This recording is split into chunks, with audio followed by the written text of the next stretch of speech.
Bueno, muchísimas gracias a FACA por la convocatoria. Nosotros ya podemos salir por los barrios porque este sábado han estado en TN Internacional. Quiero decirles que, bueno, tengo algo de experiencia entrevistando a gente con su herida abierta y siempre reivindico, y quizás a veces soslayamos por la cantidad de veces que vemos o en la televisión o en las noticias testimonios de gente que ha sufrido mucho, que esto que están haciendo ellos es un acto de valentía enorme, porque tiene que ver con repasar una herida traumática muy pero muy profunda, y lo están haciendo por aquellos que no lo pueden hacer porque siguen bajo cautiverio o porque han perdido la vida. Entonces es con esa consideración. Alguna vez leí que cuando uno se aproxima al dolor del otro lo tiene que hacer con los pies descalzos, así que yo me aproximo a ustedes con los pies descalzos y con todo mi respeto por este enorme acto de valentía. Bueno, quiero repasar su historia, que la conozco porque hemos conversado el sábado, pero me conmueve particularmente repasar el antes. Clara, ¿cómo llegaste y con qué sueño llegaste vos a Israel en los años 80? Bueno, ¿me escuchan? En Perfecto. principio, realmente les quiero agradecer, sobre todo al foro de FACA, por combatir con el antisemitismo, que no es algo nuevo, que nosotros lo conocimos y que es muy importante poder luchar contra eso y no aceptarlo. Les agradezco por la presencia y por querer escuchar nuestro testimonio. Entonces, a tu pregunta, el 6 de octubre, un día antes del trágico 7 de octubre, festejamos el cumpleaños de 2 años de mi nietita en Beersheba, que es muy cercano, es la ciudad cercana a Kibbutz Nir Yitzhak, donde yo vivo, a 3 kilómetros de Gaza, de Jan Yunes, de la ciudad de Jan Yunes. Después del cumpleaños, que fue el viernes al mediodía, le dije a todos mis seres queridos venir, llegar a mi kibutz, a mi casa, para poder disfrutar de un agradable fin de semana en kibutz. Era también fiesta. O sea que, bueno, mi hermana vino desde Jerusalén con, mi hermana se llama Gabriela, llegó de Jerusalén con Mía, mi sobrina, y con la perrita de ella, Bela. Llegó mi hermano también, que vive en Kfar Saba. Vino Luis es mi pareja, hace muchos años, hace 23 años, pero vivimos en 2 kibutzim distintos. A unos 15 minutos el uno del otro, ¿verdad? No más, cerquita. O sea que estuvimos todos juntos, tranquilos, para tener un descanso de fin de semana. ¿Vos en ese kibutz vivís desde hace cuánto? Hace 43 años. Te fuiste de Argentina, llegaste en el 81 a Israel. ¿Por qué? Sí, ¿Por qué te sí, fuiste a Israel? En realidad estuve 2 meses en Israel antes de casarme. Me gustó mucho la forma de kibutz, sentí que era ejemplar la vida para mí, y decidí que iba a probar esa vida, y ahí me quedé. ¿A vos te pasó algo similar, Luis? Parecido. A ver.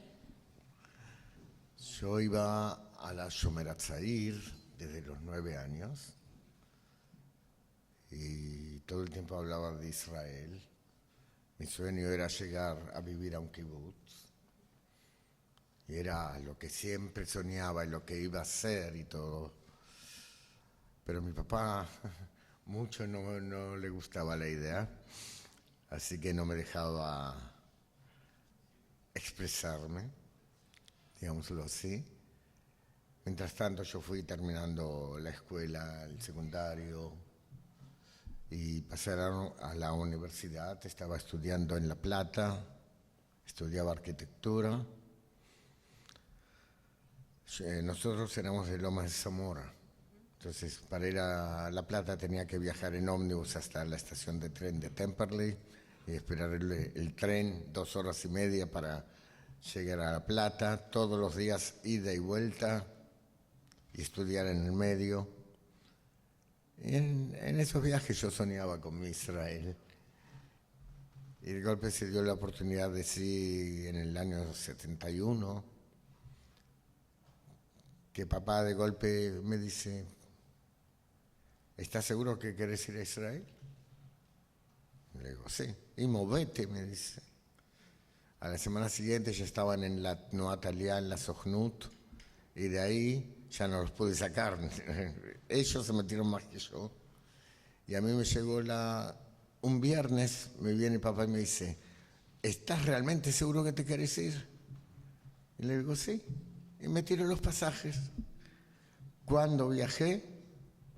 El domingo a la mañana. O sea, me hice una valijita, 18 años, y llegué a Eretz Israel. Solo, sin idioma. Y así iba por la calle diciendo, Ani lo yodea ledaber ivrit, Ani lo yodea ledaber ivrit, como un loro. Yo no sé hablar en hebreo. Yo no sé hablar en hebreo. Y fue ahí que todo el mundo en la estación de ómnibus de Tel Aviv, la vieja, empezaron a hablar conmigo en ladino, porque eran todos turcos. La cosa es que desde un primer momento me las arreglé, llegué a todos lados, y en lo de unos primos de mi papá que les había mandado la carta que voy a llegar, yo recibí la carta del correo. Y desde ese momento, simplemente viví una vida que hice todo lo que quería. Llegué a un kibutz, a otro, hice el ejército. En el año 73, cuando empezó la guerra, yo ya era soldado. Me pasaron en Nahal, que es con los kibutzim, me pasaron a tanquista. Y toda mi vida fui tanquista. Ya ahora no voy de Miluim, no me agarran en la reserva. Bueno, esa fue mi vida. Vamos a esa mañana del 7 de octubre, ese sábado. Habían festejado antes y vos decidiste llamar a tu familia a que se congregaran como tantos otros sábados en tu casa. ¿Y qué pasó? El viernes a la noche cenamos tranquilos, juntos en casa y... ¿está bien? Y después de eso nos fuimos a dormir tranquilos, pensando que realmente iba a ser nuestro descanso de sábado, pero a las 6:30 de la mañana empezaron las alarmas. Alarma que se escucha en nuestra zona los últimos 20 años, es algo que realmente estamos acostumbrados, pero ese día fue algo distinto. Eran alarmas que no terminaba una tras otra, y entendimos que era algo distinto de lo que estábamos realmente acostumbrados. Entramos en la habitación de refugio y empezamos a recibir WhatsApp, información de que había peligro en la zona. ¿Hasta ahí sabían o no que habían entrado en territorio, que había una incursión terrestre? ¿Ya sabían? No.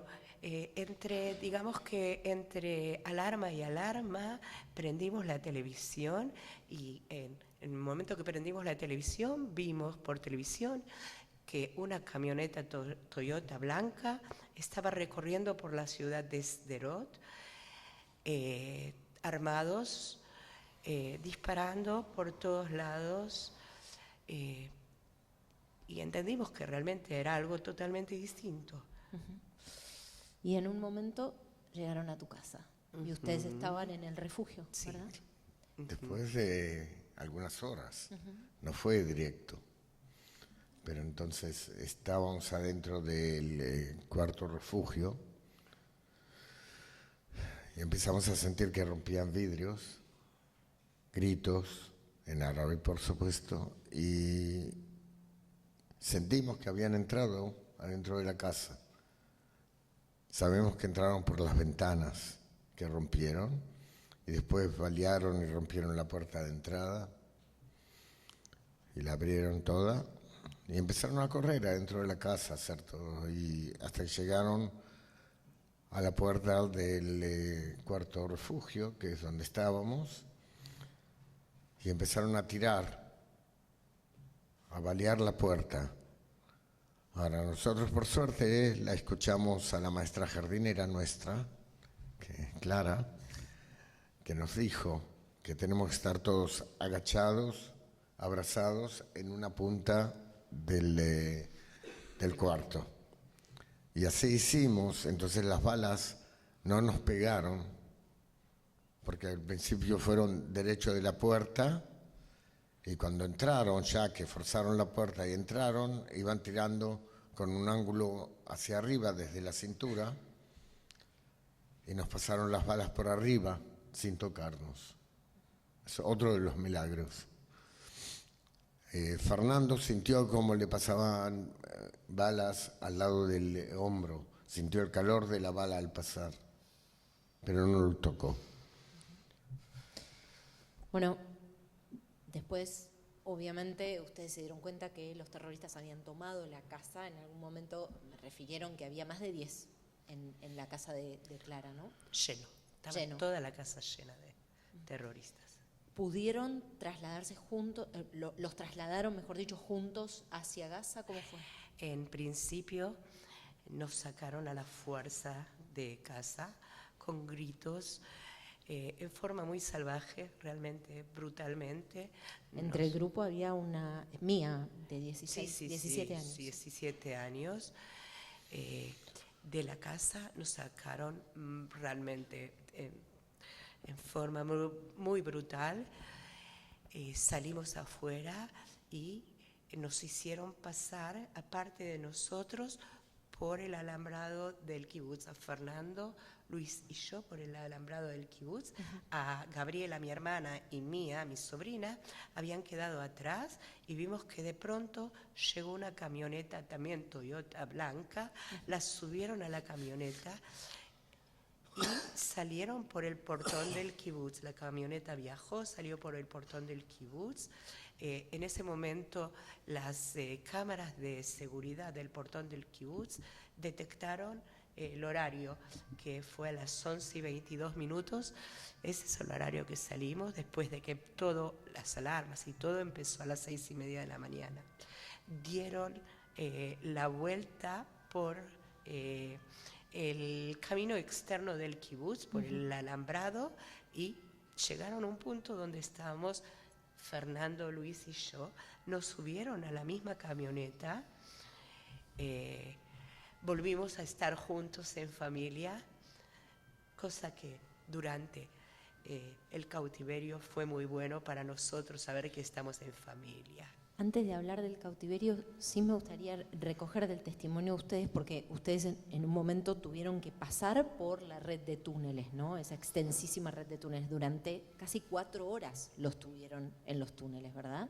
Entre 4 y 5. Sí, más o menos. 4 y 5 horas. Sí. ¿Y qué vieron ahí? ¿Cómo fue ese trayecto? Bueno, cuando llegamos a la parte de Han Yunis, que es la ciudad cercana enfrente de Nir Ishaq, nos hicieron entrar a un túnel donde nos llevaban 2 terroristas con las armas, iban adelante, después en el medio había otros 2 y al final otros 2. Empujándonos, gritándonos, también brutalmente. Era tratar de que vayamos casi corriendo, era una caminata ligera, pero era casi corriendo. Por supuesto, la parte de abajo no tenía, era tierra con piedras y bolsas de cemento, no sé, lleno de cables. No se veía absolutamente nada, completamente oscuro. Y esa corrida, sí, a veces teníamos que ir agachados, así, gateando para poder pasar, o a veces había que subir como un escalón alto que teníamos que ayudarnos unos a los otros para poder subir. Ellos iban gritando y empujando, nada más, no nos ayudaban. Así fue que fuimos corriendo, ellos también tenían como un mapa, porque ellos no sabían dónde tenían que ir, lo sacaban del bolsillo, miraban con una lucecita y así todos se equivocaron, llegamos a lugares que no había por dónde seguir y tuvimos que volver. Un tramo bastante largo. El cautiverio de ustedes tuvo lugar en una casa de familia. Eso a mí Exacto. me impactó mucho, pero al mismo tiempo no me sorprende porque es consistente incluso con los testimonios de otras personas que han vivido en casas de familia. ¿Qué saben ustedes sobre los dueños de la casa? El que era dueño de la casa entiendo que estaba allí, ¿no? Era parte de... El dueño de la Hamas. casa, sí, era parte de los terroristas que estaban con nosotros. Había 5 terroristas en la casa. Era en un edificio en donde nosotros estuvimos en cautiverio, fue el segundo piso. El dueño de la casa evacuó a su familia. No había absolutamente nadie de la familia fuera de los 5 terroristas. Y los para proteger por si el ejército atacaba. O sea, las evacuó de la casa. Realmente eran 3 edificios. Nosotros estábamos en el del medio. Y todo el tiempo había guardias en los 2 edificios laterales. Jamás, digamos. De ellos, Sí, sí, jamás. sí, claro. Ellos cuidaban de que no nos acerquemos a la ventana. Nos tiraban piedras cuando ellos nos veían, para que nos alejemos. O cuando querían que hablemos bajito. A veces nos dejaban encerrados, con llave, solos. Pero igual, de golpe aparecían o nos sorprendían a ver qué hacíamos. Entonces nunca salimos de la parte que era para nosotros. Luis, el sábado cuando conversábamos me dijiste que uno de los mayores miedos que tenían ustedes y que lo habían tomado como rol era la protección de Mía, ¿no? La sobrina de 17 años.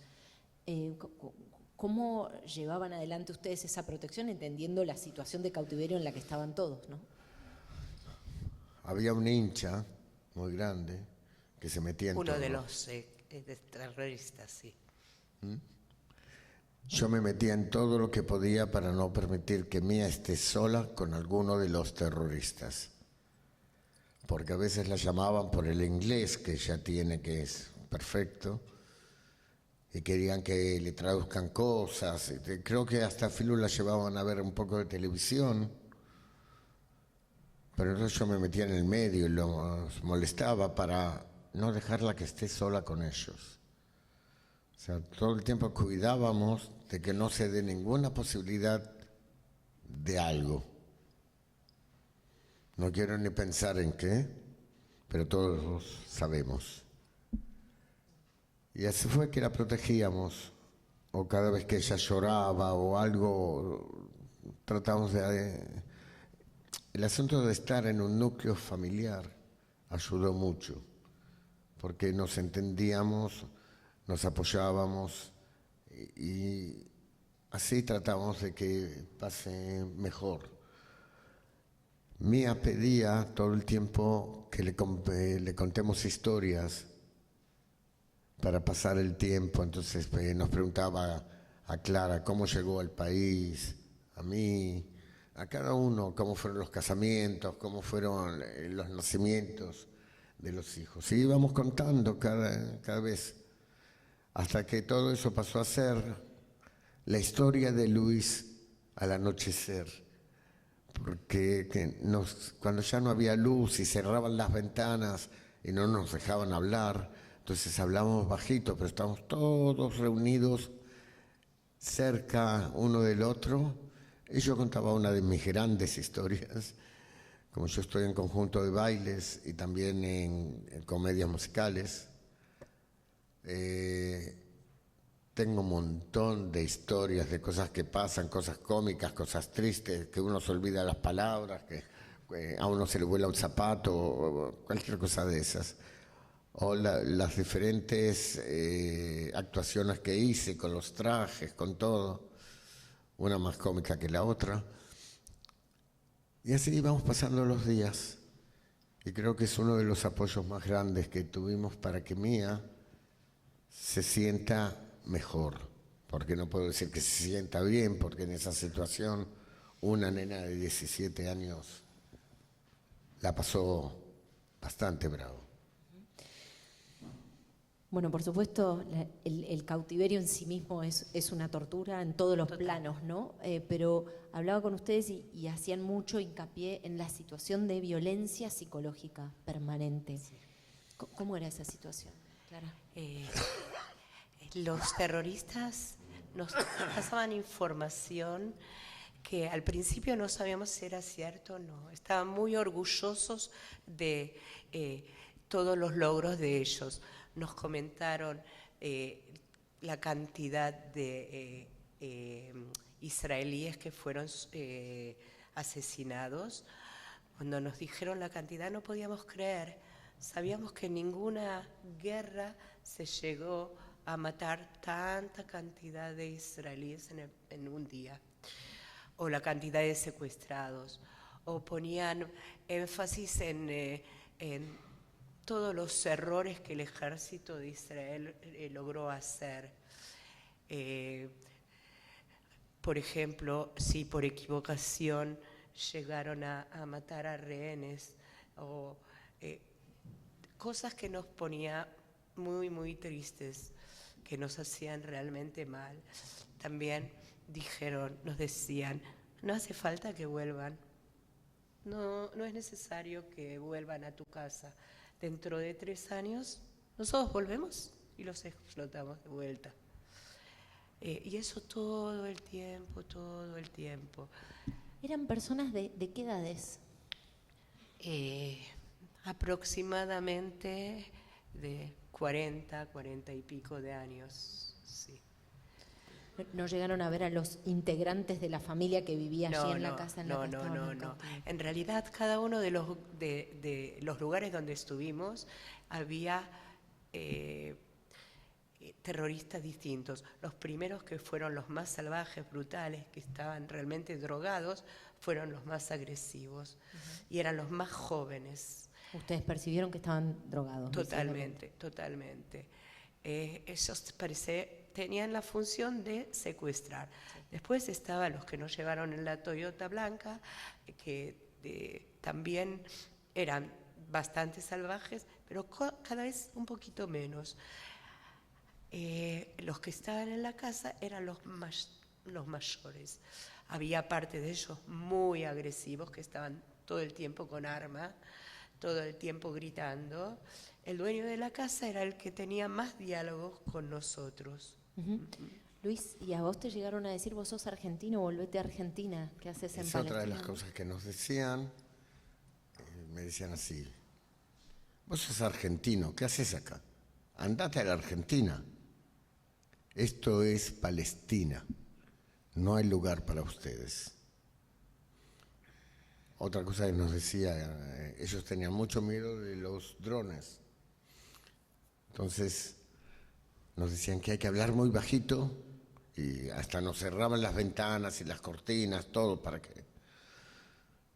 Y nos decían, el dron puede captar las voces de ustedes. Le van a pasar la información a Netanyahu y Netanyahu va a mandar a los aviones que exploten el edificio, porque lo que Netanyahu quiere es solamente matarnos para no hacer ningún intercambio y no firmar ningún acuerdo. Nosotros nos reíamos porque decíamos que ellos tienen miedo de los drones, pero por otro lado, cuando uno escucha eso todos los días, entra algo en la cabeza. Bueno, forma parte de ese terrorismo psicológico, que es también otra dimensión importante. En un momento saliste vos, Clara, bueno, salieron las mujeres, también Mía, fue en el día 59. O sea, 53, perdón, 53. Una eternidad. En el 129 saliste vos. En el día 53, es una eternidad, pero salieron. ¿qué significó salir sabiendo que Luis y Fernando quedaban atrás? Claro. Muy, muy, muy, muy difícil. En el momento que me avisaron que hay negociaciones, se ha llegado a un acuerdo, pero el acuerdo es para liberar solamente a las mujeres y a los niños, y que Fernando y Luis no iban a salir. Yo le dije a Luis, no, me voy a quedar, nos vamos a quedar todos juntos. Estuve más de 50 días, seguramente van a terminar con las mujeres y los niños y van a empezar con los hombres. Así que bueno, un par de días más van a liberarnos a todos juntos, pero Luis no lo aceptó. Yo simplemente le expliqué la realidad. Le dije, somos prisioneros, no tenemos ningún derecho de decidir que sí, que no, vamos, no vamos. ¿Qué somos? Las listas las prepara el Hamas, las pasa a Israel, como que en Israel preparan las listas de los prisioneros que iban a liberar por la cantidad de mujeres y niños nuestros. Lo máximo que podían hacer es enojarse, darse vuelta, pegarnos un tiro. No tenemos ningún derecho de decir que sí y no, discutir. Y además le dije, lo más importante es que salgan, porque es dar una señal de vida a nuestros hijos. Hasta ese momento no sabían absolutamente nada de nosotros, como pasa ahora. En todo este tiempo, las familias que sus seres queridos están en Gaza no saben absolutamente nada. Sabemos que hay muchos muertos. No se sabe quién. Esas familias están desesperadas, arruinadas, no pueden trabajar, no hacen más que llorar y pedir por sus seres queridos. Es algo terrible. Luis, también yo te preguntaba en su momento si fue un golpe brutal la salida, ¿no? Este quiebre que se produce en el núcleo de ustedes familiar, pero vos me dijiste que lo que te dio fue tranquilidad que salieran ellas. Por supuesto, porque primero que todo, al salir las mujeres también nos da la esperanza de que vamos a salir. O sea, así como hay un acuerdo, va a haber, o que va a seguir, o que va a haber otro acuerdo en el cual vamos a salir. Es una posibilidad. Pero lo importante, lo que yo siempre cuento, es que durante todo el periodo que estaban las mujeres con nosotros, hay un sentido de responsabilidad de que no les pase nada. O sea, no solo... Yo, por ejemplo, conmigo mismo me trataba de hacerme el dormido y pensar en mí, en mi pasado, en mi vida. Y así va pasando el tiempo, pero también esa sensación de que tengo que estar mirando y observando de que no le pase nada a ninguna de las mujeres o que no entren a una situación difícil de llorar, de gritar, de que nos pasa a todos. O sea, siempre nos fuimos apoyando de una forma. En el momento que ellos salieron, quedamos Fernando y yo. 2 hombres. No nos conocíamos mucho, pero desde ese momento cada uno se cuida a sí mismo y lo cuida al otro. Porque si íbamos a dormir juntos. Si estamos sentados juntos. Yo cocinaba y ensuciaba. Él limpiaba. Siempre había una relación de poder hacer juntos las cosas, pero él no me dejaba ni lavar un vaso, porque él quería también pasar el tiempo de alguna forma. Y así nos íbamos dividiendo los trabajos. Nadie nos obligaba a nada, pero nosotros tratábamos de limpiar un poco para no estar siempre en esa sociedad en la que vivíamos. Y así fue que empezamos a contarnos toda la vida uno al otro. Y yo siempre digo, pobre Fernando que me aguantó 129 días, seguro no me quiere ver ni en dibujito ni en la sopa, nada. Pero no es verdad, somos amigos. Y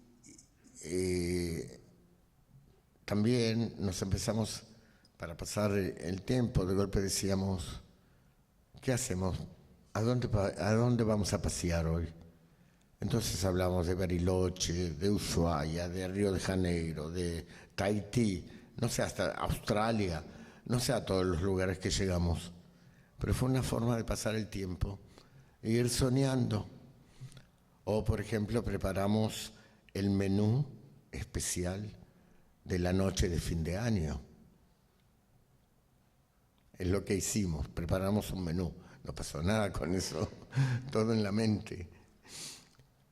O así vamos pasando realmente las recetas, porque él también sabe cocinar. Pero lo importante era pasar el tiempo, porque cada minuto era terrible. Y cuando nos contaban cosas malas que pasaban, como que no se firmó un acuerdo o algo así, y estábamos medios así decaídos, siempre uno de nosotros decía, bueno, basta, no hay que pensar en esas cosas malas. Este día de hoy se termina, es un día menos de prisión. Y siempre sabíamos, cada día que pasa es un día menos. ¿De qué? No sé, porque no sabíamos cuándo ni cómo íbamos a salir. Pero sabíamos con certeza, era un día menos de prisión. Y así salimos adelante con fe, sabiendo que íbamos a salir. Luis, ¿en algún momento vos pudiste hablar con uno de ellos? Entiendo, con el dueño de casa. ¿Podías entablar pequeñas conversaciones? ¿De qué hablaban? ¿Qué te decía? Lo volví loco. A ver. No, le decía todo tipo de cosas para... Yo, con mi humor, como ven que yo cada tanto me pongo alguna cosita picante, ahí también. Al principio él era todo serio, todo seco, y de golpe empezó a reírse conmigo, me llegó a tirar almohadones. Y por supuesto, él me tiraba a mí los almohadones, pero Clara me decía, Luis, basta, que no le vaya a tirar de vuelta. Entonces yo me tenía que comportar como se debe. Y tuvimos así muchas charlas, a veces charlas serias, pero no se los puede cambiar en nada. Tienen sus ideales, así les metieron las cosas en la cabeza. No existe otra cosa. Entre otras cosas me decía, el mundo interior tiene que ser musulmán. No existe otra cosa. De a poquito vamos a ir conquistando todo el mundo. Yo lo miraba, qué cosa rara. O me decía, por ejemplo, una de las explicaciones, que Jesús, el Jesús que iba con la cruz, no era Jesús. Ellos lo cambiaron. Jesús lo mandaron al cielo junto con Muhammad. Y Jesús junto con Muhammad iban a bajar a resucitar a todos los muertos. Ellos me decían, Jesús es musulmán. Ellos, él. Y completamente convencido. Traté de decirle que no pega con los años, con la historia. No existe nada, no. Musulmán. Al final le dije, tenés razón. ¿Qué puedo hacer? Hubo muchas charlas de ese tipo. Al principio él decía que lo único que puede, él ni piensa en salir de la franja de Gaza, que no le interesa. Y al final ya empezaba a decir que si llega a haber paz entre nosotros, iba a venir a comer pizza a mi kibutz. Pero eran muy mentirosos en todo. Así que no se podía saber realmente lo que era. Quiero hablar de los días que siguieron después de que regresaste, pero Luis quedaba allí. ¿Qué pasaba con tus esperanzas, con tu expectativa, con la información que recibías y que no recibías? ¿Qué te pasaba a vos, Clara? Lo que puedo decir que El cautiverio fue difícil, grave, un infierno terrible, pero el saber que seres queridos, mi hermano Fernando, Luis, todavía quedaban, y yo no sabía si estaban en el mismo lugar, si los habían separado, qué es lo que pasaba con ellos, porque el haber estado en familia era tan importante y nos apoyábamos mucho unos a los otros. Tenía mucho miedo de la posibilidad de que los saquen de ahí, los pongan en los túneles, los separe. Todo eso era muy difícil. Y la incertidumbre era tan dolorosa que lo que decidí es no esperar que lleguen buenas noticias con los brazos cruzados, y traté de salir a una lucha. Estuve todo lo que pude en la prensa en Israel para que no se olviden que hay rehenes y hay que devolver a todos los rehenes, a Luis y Fernando con todos los rehenes que quedaban en ese momento. También empecé a viajar por el mundo a ver en dónde se podía pedir que se haga presión, que traten de ayudar para poder liberar. Y todo el tiempo tenía mucho temor de que haya algún operativo como para rescatarlos. Tenía mucho temor porque consideraba de que podría ser muy peligroso para Fernando y Luis o también para los soldados. O sea que yo quería que haya un acuerdo, pero realmente llegó el 12 de febrero, me llamaron por teléfono a medianoche y me dijeron que Fernando y Luis estaban en manos del ejército, y fue una alegría muy grande. Lo primero que pregunté es si no les pasó nada a ellos, si estaban bien. Me dijeron que sí, que están en camino al hospital, como lo mismo cuando yo regresé. Vamos a esa noche, a ese operativo en el cual se produce el rescate de ustedes. ¿Cómo fue? Interesante. Yo estaba durmiendo, Fernando también, y de golpe a las 2 de la mañana una explosión terrible. No entendíamos lo que pasaba, tanto mentalmente como el cuerpo. Se estremeció todo. Son segundos de incertidumbre que no sabemos lo que pasa. Por supuesto, lo primero que pasó por mi cabeza es que Netanyahu recibió la información y que está mandando los aviones que exploten el edificio. Entonces, instintivamente yo giré hacia el lado de la puerta, me acerqué a la pieza donde estaban los terroristas. Pero al llegar a la puerta nuestra, traté de mirar, era un caos de balas que pasaban por todos lados, una guerra dentro del cuarto, y de golpe siento a Fernando que me llamaba y me decía: Luis, para acá, o sea, volver para el otro lado.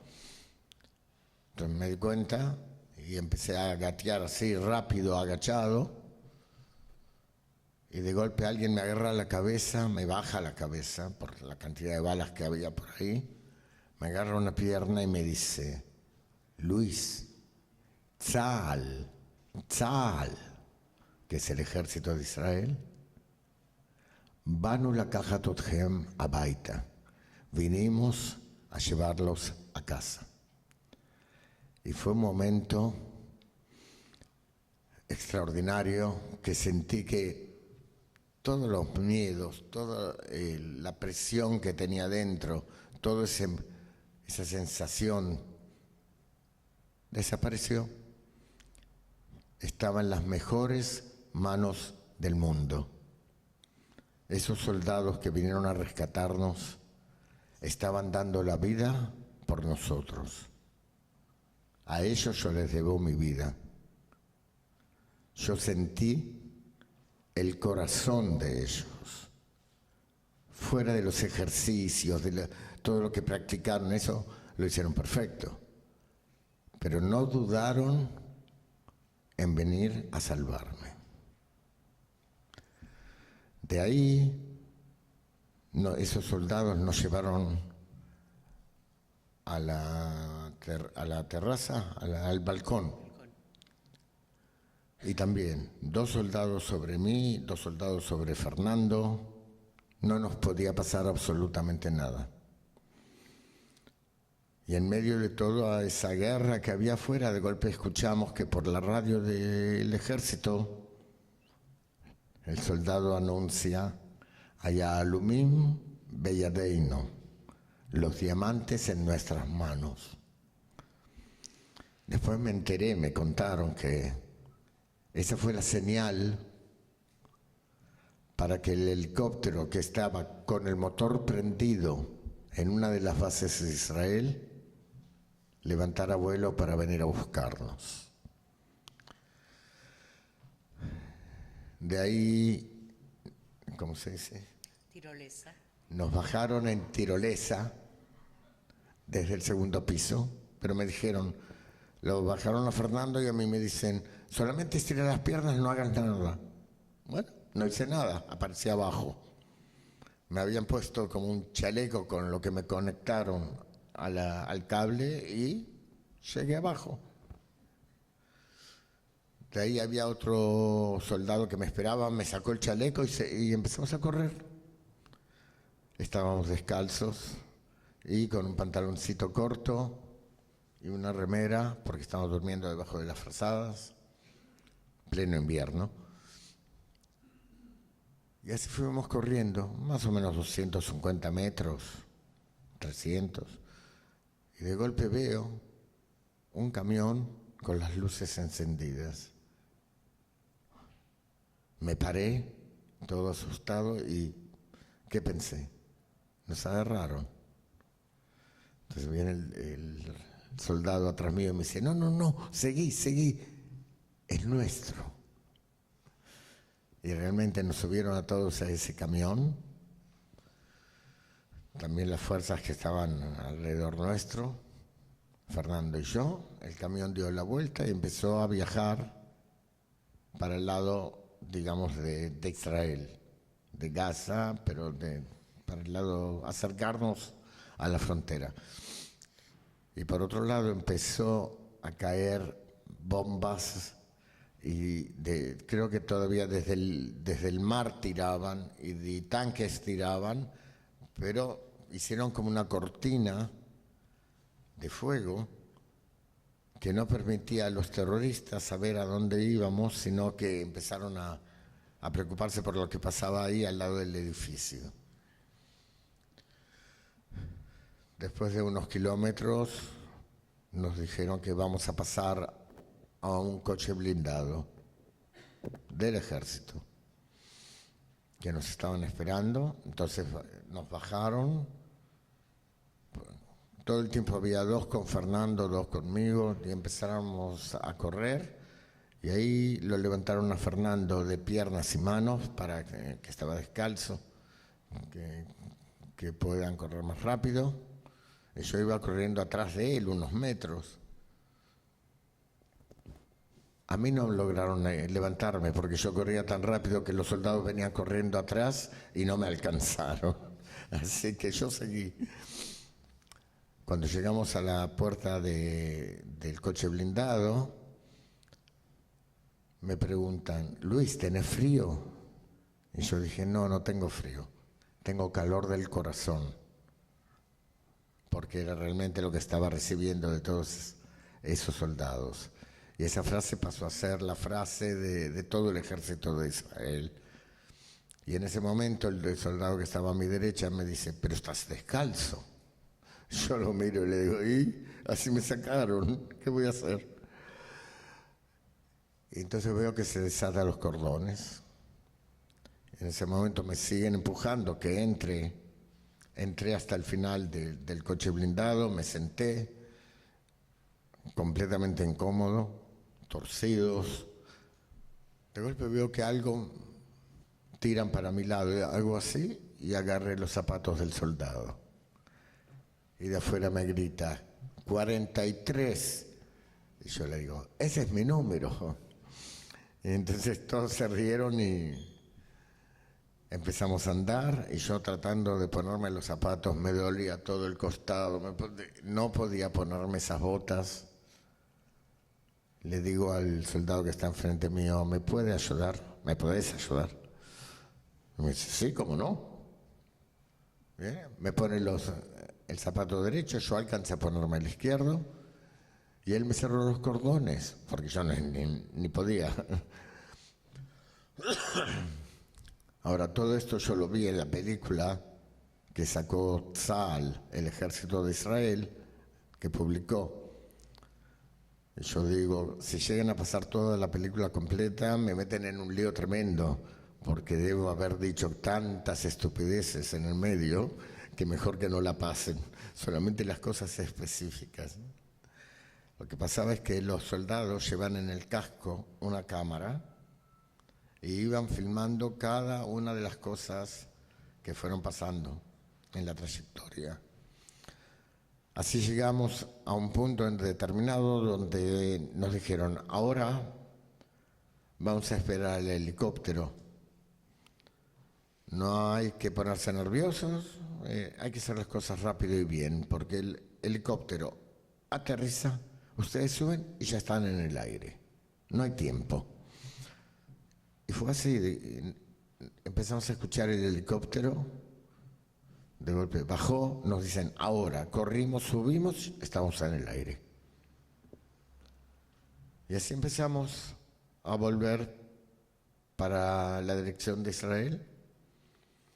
Del lado izquierdo teníamos todo negro, entonces entendí, eso es el mar, y del lado derecho veía luces. Entonces yo digo, eso es Ashdod. Y me dicen, sí, ¿cómo sabes? Digo, tengo sentido de orientación. Sí. Bueno, seguimos un poco más y me dicen, mirá para abajo, Luis, mirá. Yo miro, había una cantidad de luces en todos lados.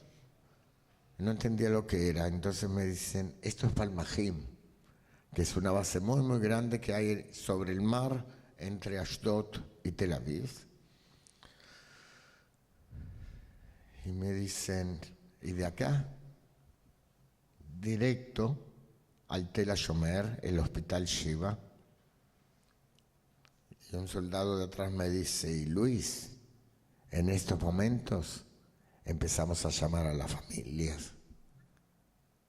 Recién en ese momento ya estamos sobre el territorio israelí, empezaron a llamar a todos. Pasaron unos segundos, aterrizamos en Tel HaShomer, no me dejaron bajar, porque primero los soldados salieron, hicieron toda una revisación de que no haya prensa o gente que no tiene que estar. Nos subieron de ahí a 2 ambulancias, uno cada uno, y nos llevaron por toda esa ciudad que se llama Tel HaShomer, hasta un lugar determinado, secreto, que nadie sabía dónde era, donde nos estaban esperando de una forma extraordinaria. Primero que todo nos hicieron hablar con las familias, nos acogieron de una forma tan cálida, nos dieron para bañarnos con agua caliente, un buen baño, nos dieron ropa, nos dieron algo de comer y empezaron a llegar las familias, los hijos, los nietos, Clara, por supuesto, que estaba bien lejos. Y así fueron llegando todos y volvimos a tener ese abrazo de los 5 que fuimos secuestrados, nuevamente juntos, pero libres. Es tan importante, tan simbólico ese abrazo, que la foto de ese abrazo es lo que nosotros damos a todas las fuerzas que nos invitan a charlar y a estar con ellos todos los que participaron de la aviación, de todos los cuerpos del ejército de Israel, que han tenido una parte y siempre nos están invitando para ir, y nosotros vamos con uno de esos cuadros, con nuestro abrazo, que también lo vieron antes acá en la pantalla. ¿Qué significado que tiene eso para todo el mundo? Y hoy estamos acá contándolo, ¿no es cierto? Para cerrar, les quiero preguntar, tenemos algunos minutitos nomás, pero vale cada instante de la historia. ¿Cómo es la vida después? ¿Y cómo se reconfigura el propósito de la vida después de haber vivido lo que vivieron, ¿no? En realidad, no se vuelve todavía a la vida. Hay varias cosas que no nos deja volver. En principio, que no volvimos a nuestras casas, a nuestras actividades. Nos es muy importante, tomamos como misión realmente poder difundir, que todos escuchen lo que pasó ese 7 de octubre, que entiendan que violencia, terror, agresión no es ningún medio para solucionar ningún conflicto, que no se niegue la existencia de ese terrible día, y es lo que hacemos, y que vamos de lugar en lugar para que escuchen, sepan, reconozcan. Y otra de las cosas que hacemos es tratar de apoyar, darles fe y esperanza a las familias que están desesperadas esperando que vuelvan. Padres, hijos, hermanos, todos los rehenes nos ven a nosotros. Hay un foro de familias de rehenes, nos ven a nosotros y podemos transmitirle la posibilidad de que el milagro que nos pasó a nosotros puede pasar con sus queridos que están hoy van a poder ser liberados como yo en acuerdo, o por un rescate, y que no pierdan la esperanza porque están destrozados. También se aprenden muchas cosas en una situación tan extrema, para bien y para mal. Pero a mí me gusta ver las cosas buenas. Las malas las pongo en un costado. Para mí es más importante hoy disfrutar de mis hijos y mis nietos, de viajar, de ayudar. Y al que no le gusta, perdón, que se joda. Es problema de él. Yo estoy seguro de lo que yo hago. Me siento completo, vivo.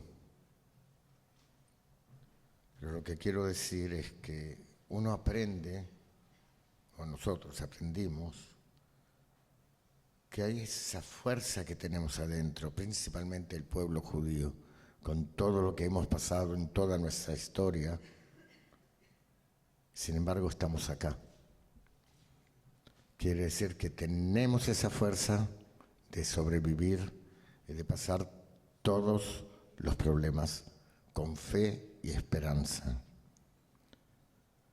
Y a veces necesitamos una ayuda para eso. Por ejemplo, cuando yo volví, lo primero que hice es volver a bailar. Porque yo bailo en conjuntos de baile y es importante para mí. Me da fuerzas. Me dolía todo el cuerpo de no hacer nada tanto tiempo. Pero el hecho de empezar a convencerme de que tengo que hacerlo, y con el dolor y con todo, me corrían con agua, como acá también, pero salí adelante. Y yo digo a todo el mundo, es muy fácil caer en el llanto, en la tristeza, y ay, lo que me pasó. Pero yo digo, tenemos que ser fuertes, salir adelante, buscar algo. Por ejemplo, el que sabe bordar, que borde, el que sabe dibujar, que dibuje, el que sabe cantar, que cante, y el que sabe tocar el violín, que toque el violín. Cada uno, de acuerdo a su persona, a buscar lo que le da fuerzas. Y así, todos unidos venceremos. Gracias, Luis. Con fuerza. Gracias, Luis. Gracias, Clara. Muchas gracias a FACA por esta convocatoria.